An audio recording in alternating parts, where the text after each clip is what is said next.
I've spent a lot of time on this channel talking about my time at Mattel and other toy companies and some of the really amazing toy lines I got to help make and that I was part of.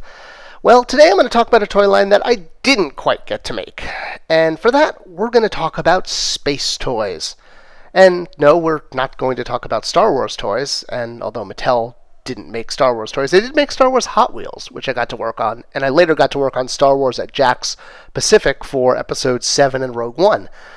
The space toy I want to talk about, though, is Major Matt Mason.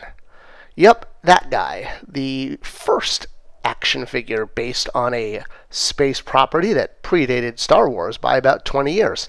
Now, this wasn't the only toy line at Mattel that I looked at doing. I used to mine their catalog during my off time. I would just grab like all these old catalogs from the archive and just sit there at my desk flipping through them thinking, what would be a great line? What could we do? Street Sharks is definitely one that I was pushing for. We knew that there was a moderate fan base for Street Sharks out there, and the idea of redoing these guys as classics was definitely something I kind of sketched out and thought about, what they could look like modernized and how cool they would be. But that one, just for one reason or another, just never really kind of caught anyone's eye. Another one that I really tried to get going was a classics version of Food Fighters, which was one of Mattel's goofier lines from the 80s during kind of that goofy era when, Ninja Turtles and Ghostbusters from Kenner were all the rage. These toys have actually gotten quite a cult following over time, and I actually have a good friend, Chris, who collects these, and he's been telling me how much money a mint-on-card Mean Wiener will go for, and how much he's considered paying for some of these carded figures. So, yeah, he's got a cool collection going. But, again, this was just one that I could not generate enough interest in. It wasn't enough for me to want to do a line. You had to rally, people around it. The other big one was Dino-Riders. It is no secret that I'm a huge, huge dinosaur fan. And not being able to do the dinosaurs in the MOTUC Classics line was definitely very sad for me. But Mattel owned Dino-Riders from their acquisition of Tyco. And this seemed like another great line that we might be able to introduce on Matty Collector and wouldn't have to pay a royalty on. And, I mean, come on, how cool is it? It's a T-Rex all tripped out with guns and stuff. And Mattel was kind of already making Dino-Riders. I mean, come on, how close is this Imaginext figure to that Dino-Riders toy, right? I mean, they're pretty much virtually the same thing. And I even made the case that we should just take the Imaginext line and start calling it Dino-Riders. And we could even sell plussed-up versions of them on Matty and still sell them at retail where you're going to make 80% of the money anyway. And I don't know. People just felt like Imaginext was its own thing, and, they didn't want to cross it with the Dino-Riders branding. And I don't know. I was like, but we're already making Dino-Riders toys. I mean, more or less. But either way, this was not going to be the end. But we're going to talk about Major Matt Mason. Because that line, I did come really close to getting a classics line made, and let's talk about that.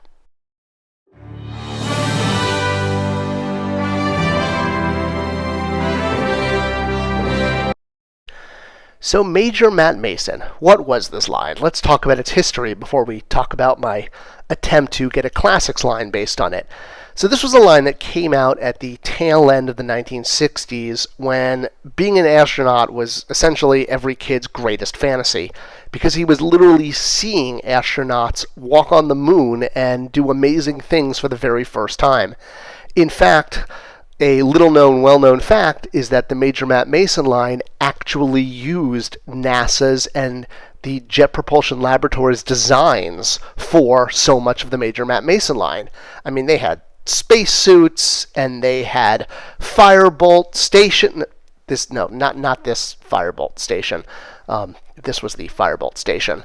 The station. All of these things were actually based on NASA designs, which was pretty amazing. And so people were seeing their toys actually, replicated in space. I mean, There was no Apollo gamma ray gun, but you get the point. The suits and a lot of the habitats were designed based on actual NASA in progress designs for what eventually became the moon landing project. And there were other characters, there were aliens, and there were other astronauts that joined him. And in fact, the line was so popular that there were even rip-off bootleg figures based on it. And that's really when you know you're a success, when there are unlicensed bootleg toys based on your brand. They even had little books for kids. They had mini books. This one I actually have on my shelf, which is crazy. There were DC comic books based on Major Matt Mason. I mean, this thing was a cultural phenomenon. It was so tied into current events, and kids were seeing real-life heroes, and they wanted to own them. They even had aliens like Scorpio, not Bat Scorpio, the Scorpio, to flesh it out, and Callisto, the green alien there on the left. So it was a whole world: aliens, astronauts, spacesuits, rocket ships. His whole crew was combined with Sergeant Storm there in red, astronaut Doug Davis in yellow, and then Lieutenant Jeff Long, who was the African-American character, in blue, with Major Matt being the white astronaut, or sometimes done in silver, rounding out the team and being the namesake for the line. And really tried to spark a lot of interest in this line with modern collectors. One of the first attempts was when Mattel did the Attitubes line, where we took some of the figures and kind of turned them into, it was based on kind of the Japanese vinyl trend. And so you can see, Major Matt Mason characters were thrown into the mix. Both, not just Major Matt, but you can see, Sergeant Storm there in the middle as well in the red. And, we tried this, we put it out. It was right on the heels of Hasbro's Mighty Mugs, the original Mighty Mugs they did, which were, again, like Japanese vinyls, but they never caught on, and unfortunately never made it past showing them at Comic-Con as prototypes. Years later, again, Major Matt Mason wound up being shown as a prototype as kind of a wrestling buddy, along with the WWE figures, and He-Man was thrown in there as well as a potential wrestling buddy. But, again, just never took off. But, they were really great, and they all shared the same basic buck body, if you will. So, from a toy design standpoint, I felt like these would be perfect to do a classics version. And as a lot of people know, Tom Hanks was very interested in doing a movie starring himself as Major Matt Mason, especially after the Apollo 13 film. So, yeah, he was a big fan. There was a lot of buzz in Hollywood that maybe this was going to happen. I put a huge display together at Comic-Con in 2012, seeing if I could ignite fan interest, because I knew I was going to have to go to management and prove there was a fan base for this. So I pulled all this product from the archive. It wound up being a huge, ridiculous amount of time to do this, because all this stuff had to be pulled from way in the past. But we got it together, and we showed it off, and we put together designs for what could be Major Matt Mason classics. These are not them, by the way. I don't want to mislead. This was something I was able to find on the internet, but it's basically what we did is we showed how you could use one body and create different characters, and then we could also do the alien characters, Scorpio and Callisto, and hopefully do a full classics line. All right, so here's kind of the interesting catch. The way I proposed doing it was to make the Major Matt Mason characters bulked up to fit in the Masters of the Universe Classics line. So the humans would have more been DCU scale, but the idea was we were going to bulk them up with the suit to make them more in scale to a Masters of the Universe Classics figure, which was about 6.5 inches, as opposed to DCU Classics, which was 6 inches regular, a little bit bigger. And this was driven by the idea that the spacesuit itself is quite bulky. So while the humans would be in scale to a DC figure, in the suit would make them in scale to a MOTUC Classics figure. The reason for this is because in the vintage line, there was no female astronaut. There was just 3 men and 2 aliens. Boy, that sounds like a really bad WB sitcom. Anyway, I'm off track. So there was no female in the vintage line. And you may know from Masters of the Universe lore, Queen Marlena was an astronaut. In the Filmation series, you see the whole flashback with her crash landing on Eternia. And a lot of fans wondered when we did the figure in Classics why we didn't do her in her white outfit like she had in Filmation.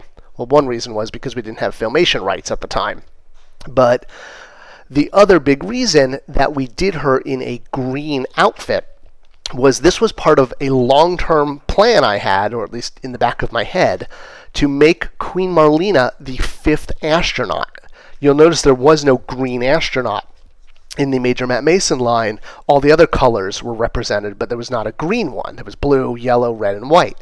So Queen Marlena came with all the pieces to do her green queen outfit, which was obviously one reason to do green, but we also had a green space outfit for her.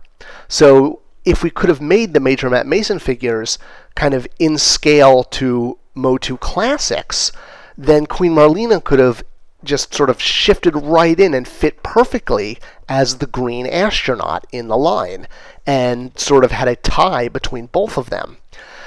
Whether or not the story was going to go there, I mean, I had kind of thoughts on that, but in the end, it was a way to, try to get the fan base for MOTUC Classics to embrace Major Matt Mason and hopefully have some overlap in sales if we could do them in the same scale.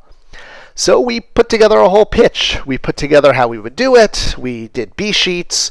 We did designs for beyond just figures, but also some vehicles and even potentially what a playset would be like based on what was in the vintage line. And I got management to approve it. Management was like, you know what? Hey, it's our IP. This is great. Let's do this. And I was pleasantly surprised that management was on board. But unfortunately, while I had management on board, design was not. And anything you do at Mattel has to be a team effort. It can't just be one person trying to do things. And as much as I tried to get design on board, they just did not want to do this line for a variety of reasons. I think a big one was they felt the fan base was just too old and was not there anymore. I was trying to use the San Diego Comic-Con display as proof that there was a fan base, but this just became, one of those fights that you kind of have to pick and choose your fights at Mattel, and this was not the one that I should lay down and, fall on my sword for. This was not a hill to die on. So as much as a Major Matt Mason Classics line in scale with MOTUC Classics would have been cool, the dream was pretty much dead. If you can't get design on board, even if management is on board, you're just not going to make a toy line, because who's going to design it? And, in the end of the day, I got to make some real dream figures at Mattel. I got to make toys that I never thought I'd ever get to work on, and being at Mattel gave me the opportunity to do that. I've always been very grateful for that. Whether it was DC or Ghostbusters or He-Man, I worked on a ton of amazing lines. Major Matt Mason, it was just kind of a bridge too far. We had a really good plan for how we were going to do this, and it just never happened. It got far. It got farther along than Food Fighters Classics, I'll tell you that. That never really made it beyond an idea in my head or a few sketches in my notebook. But this one made it pretty far. I mean, we had a whole pitch, and we had B-sheets, and, the whole 9 yards.